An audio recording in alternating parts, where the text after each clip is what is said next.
Several of you have used the word accountability in your responses today. That's a very important word to me. And I've got something in my lexicon that I refer to as the accountability ladder.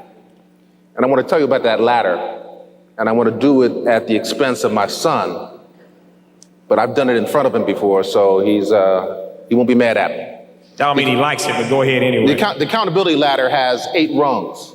The lower 4 rungs are people who are unaccountable, and they're victims. And too much of what we do in our movement today is a function of acting and thinking like victims.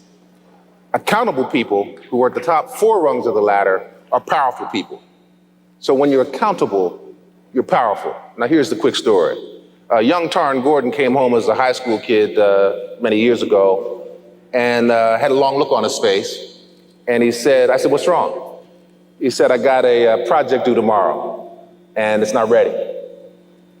And I said, why not?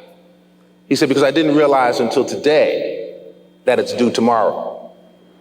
That's the lowest rung of unaccountability, which is unconscious, unaware. I didn't know. So I said, why is it that you didn't know?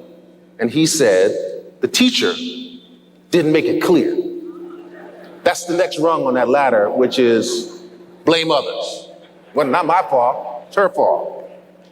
And then I said, so what are you gonna do about it? He said, nothing I can do about it. It's 6 o'clock on Wednesday night. The school bus comes 8 o'clock on Thursday morning. I'm out of time. Nothing I can do about it. And that's the 3rd rung on the accountability ladder, which is called I can't. Nothing I can do about it.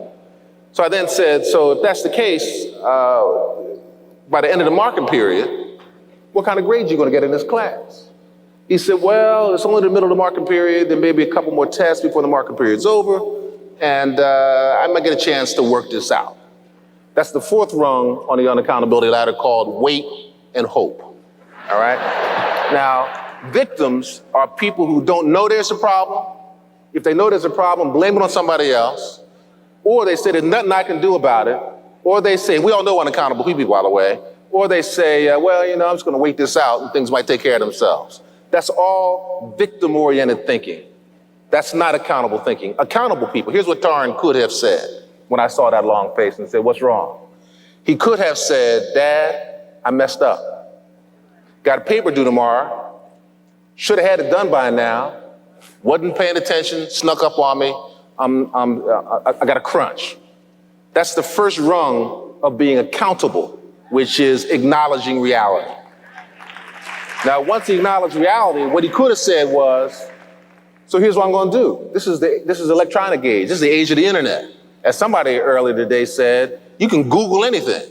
All the information you could want is at your fingertips. So here's what I'm going to do, Dad. I'm going to crunch on this. The bus doesn't come until 8 o'clock tomorrow morning. It's 6 o'clock at night. I got all this time. I got 14 hours to get this right.